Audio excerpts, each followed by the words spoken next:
നിങ്ങളുടെ ഇഷ്ട പരമ്പരകൾ എക്സ്ക്ലൂസീവായി സൺ നെക്സ്റ്റ് ആപ്പിലൂടെ തികച്ചും ഫ്രീ ആയി ഇപ്പോഴേ ആപ്പ് ഡൗൺലോഡ് ചെയ്യൂ. നിങ്ങളുടെ ഈ പരിഹാസം നിർത്തിക്കോണം കേട്ടോ. പറയുന്നവര് പറയട്ടെ നിത്യേ, ഒരു അനാഥൻ എന്തെല്ലാം സഹിക്കണം. എത്ര കേട്ടിരിക്കുന്നു, എത്ര സഹിച്ചിരിക്കുന്നു.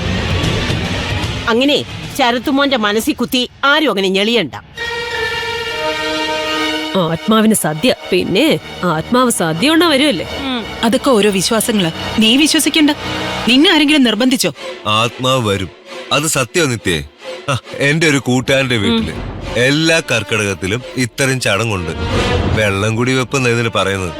സദ്യയും വെക്കും, ഒരു ഗ്ലാസ് മദ്യവും വെക്കും. കുറച്ചു കഴിഞ്ഞാലേ കറികൾക്കൊക്കെ ഒരു രുചിയും കാണത്തില്ല. മദ്യം പച്ചവെള്ളം പോലെ ഇരിക്കും. ആണോ? ആ, പിന്നെ ഓജോ ബോർഡ് മുത്തശ്ശി കേട്ടിട്ടില്ലേ? അതീ പിള്ളേരിങ്ങനെ കളിക്കുന്ന കുന്ത്രാണ്ടോ അല്ലേ? അത് ക്യാരംസ് ബോർഡ്, ഇത് വേറെ. ആത്മാക്കളെ വിളിച്ചു വരുത്തുന്ന സാധനം മുത്തശ്ശി. ആണോ? അയ്യോ, എന്നാലും നമുക്കതൊന്നും വേണ്ട.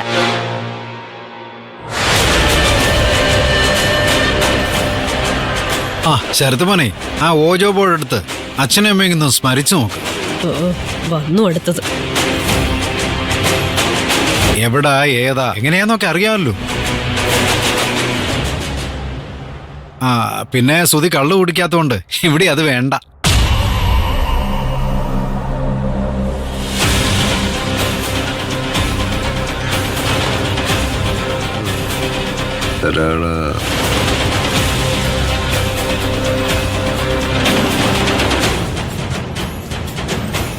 നീ എവിടെ പോവാ മനോഹര?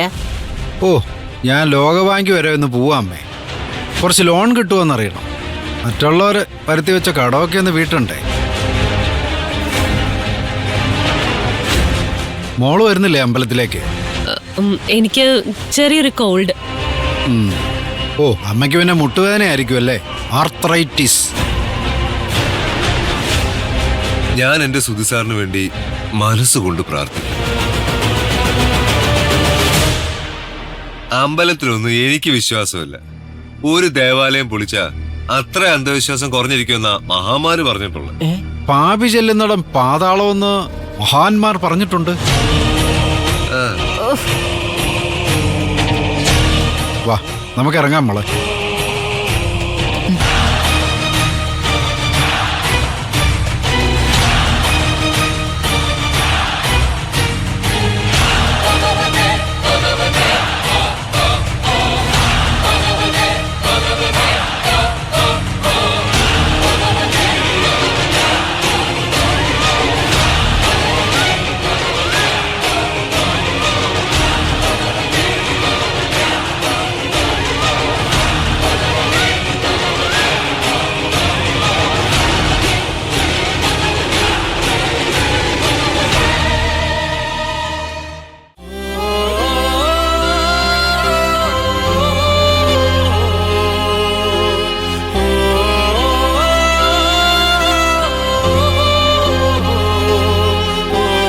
ആഹാ, എത്ര നേരോ ശങ്കരേട്ട ഇരിപ്പ് തുടങ്ങിയിട്ട്.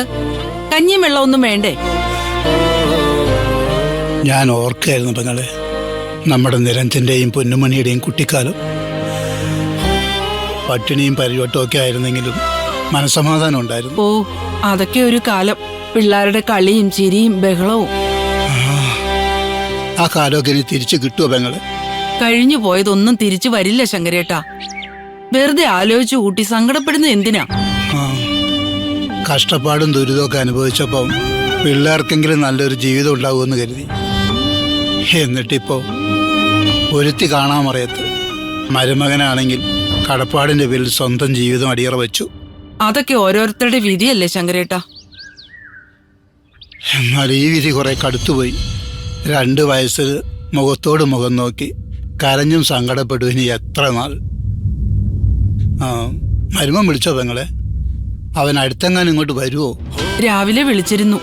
ആശുപത്രിയിൽ നല്ല തിരക്കാണെന്നും പറഞ്ഞ് പെട്ടെന്ന് ഫോൺ വെച്ചു. എല്ലാവരും തിരക്കില്ല. അപ്പൊ ഈ ആഴ്ച അവനും വരില്ല. അത് മാത്രമല്ല ശങ്കരേട്ട, പിള്ളേരുടെ കല്യാണ വാർഷികം അല്ലേ അടുത്ത ആഴ്ച. അപ്പോ വരില്ലെന്ന് തീർച്ചയായി. കാത്തിരിക്കാം, വരുമ്പോ വരട്ടെ. അല്ലേ പെങ്ങളെ? അല്ലാതെ നമ്മൾ എന്ത് ചെയ്യാനാ ശങ്കരേട്ടാ?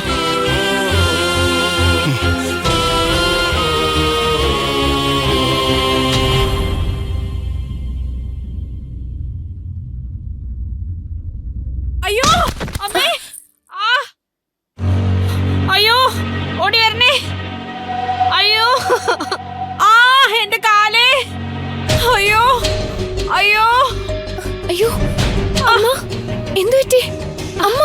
ഒന്ന് പിടിച്ച് എഴുന്നേപ്പിക്കടി. അയ്യോ ആ ആ ആ അയ്യോ എന്റെ കാലേ, ആ ഓ അയ്യോ ആ ആ ആ അയ്യോ ഓ ആ. ഞാൻ കുഴമ്പ് വെച്ച് തരട്ടെ? എന്ത് പണ്ടാരെങ്കിലും ചെയ്യ്, എനിക്ക് വേദന കൊണ്ട് വയ്യ.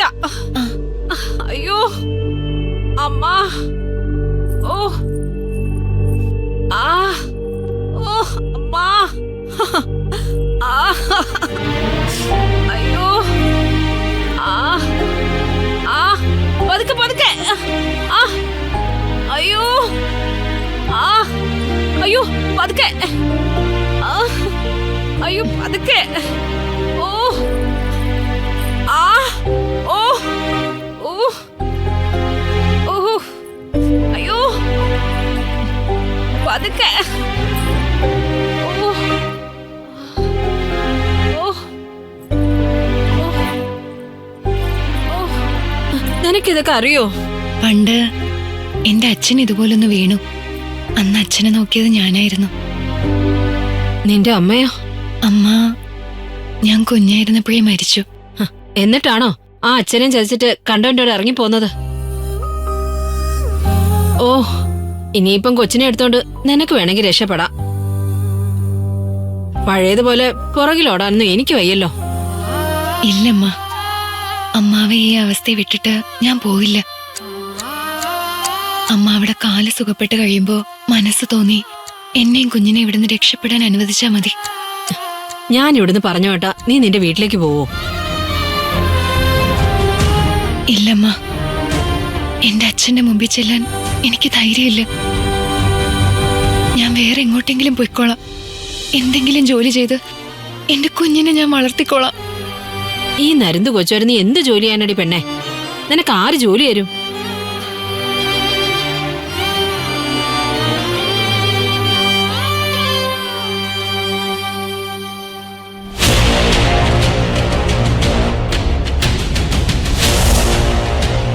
എടോ മനോഹര, താൻ പൈസയായിട്ട് രാവിലെ വരുമെന്ന് പറഞ്ഞിട്ട് ഇത്രയും താമസിച്ചതെന്താ?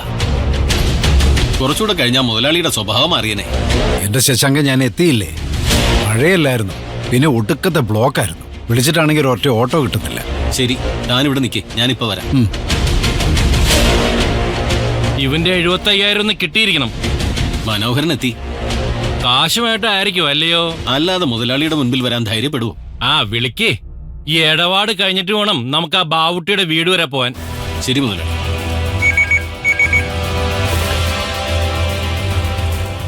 ആ നിന്റെ കാര്യം ഞങ്ങളിപ്പോ പറഞ്ഞോളടാ ബാവുട്ടി. കരച്ചിലും പിഴിച്ചിലൊന്നും വേണ്ട. എന്നെ പേടിച്ച് ഇന്ന് നീ നിന്റെ കൊച്ചിനെ സ്കൂളിൽ വിട്ടില്ലെന്ന് ഞാൻ അറിഞ്ഞു. സാരമില്ലടാ, ഞാൻ നിന്റെ വീട്ടിലേക്ക് വരികയാ. കൊച്ചവിടെ കാണുമല്ലോ അല്ലേ? പിന്നെ നിന്റെ മൊഞ്ചത്തിയായ ബീവിയൊന്ന് കാണാം. നീ നല്ല നൈസ് പത്തിരിയും കോഴിക്കറി ഉണ്ടാക്കി വെക്കി. നമുക്കേ നൈസായിട്ട് വർത്താനൊക്കെ പറഞ്ഞ് അവിടെ ഇരിക്കാം. എടാ നായേ, ഈ കാര്യത്തിൽ ഇന്നൊരു തീരുമാനം ഉണ്ടായില്ലെങ്കിൽ നിന്നെ പൊട്ടോ വച്ച് ഞാൻ ഇറക്കും. കോഴി ഇറക്കുന്ന പോലെ ഇറക്കും. വണ്ടി തിരിച്ചിട്ടാ, ഒരെണ്ണം വരെ പോകാനുണ്ട്. പിന്നെ നീ ആ ബീഫ് ഷാജിനെ വിജയനെ കൂടി വിളിച്ചോ. ശരി മുതലാളി. ആ ഇതാരേ? വരണം വരണം. നമസ്കാരം മുതലാളി. നമസ്കാരം നമസ്കാരം. മുഴുവനും ഉണ്ടല്ലോ അല്ലേ? ഉണ്ട് മുതലാളി. ശശാങ്ക, എന്തോ? വാങ്ങി എണ്ണി നോക്ക്. ആ ഇരിക്കണം മിസ്റ്റർ മനോഹരൻ. ഞാനിവിടെ നിന്നോളാം മുതലാളി. ഇരിക്കടോ.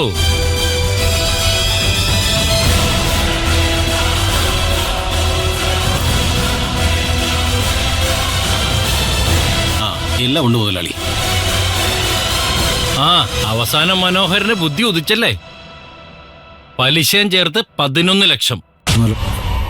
അല്ല മുതലാളി, പലിശയിൽ എന്തെങ്കിലും ഒന്ന് കുറച്ചായിരുന്നെങ്കിൽ. ഏയ് അതൊന്നും നടക്കില്ല. പലിശക്കാശ് എങ്ങനെ കുറയ്ക്കും മനോഹര? ഇത് 11 ഉണ്ട് മുതലാളി. എങ്കിൽ സ്ഥലം വിടാൻ നോക്ക്. പിഴപ്പലിശ ഞാൻ വേണ്ടാന്ന് നോക്കിയാണ്. എഗ്രിമെന്റേ ശശാങ്ക് വൈകുന്നേരം വീട്ടിലെത്തിക്കും. എനിക്കേ കുറച്ച് തിരക്കുണ്ട്. മനോഹരനെ പോലുള്ളവരെ തേടിപ്പിടിക്കാനാണല്ലോ എന്റെ പണി. എഗ്രിമെന്റുകളൊക്കെ മുതലാളി വീട്ടിലേ സൂക്ഷിക്കൂ.